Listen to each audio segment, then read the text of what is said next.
सूर्य तेजा पडती जसे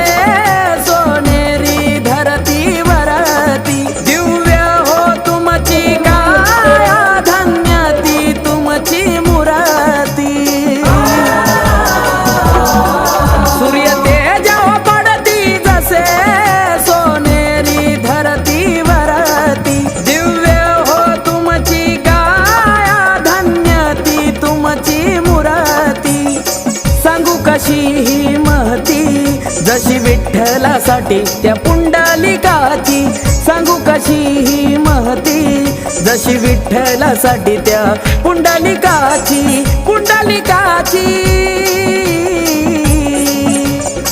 ओवाळू तुम गुरुराया मनी ठेवून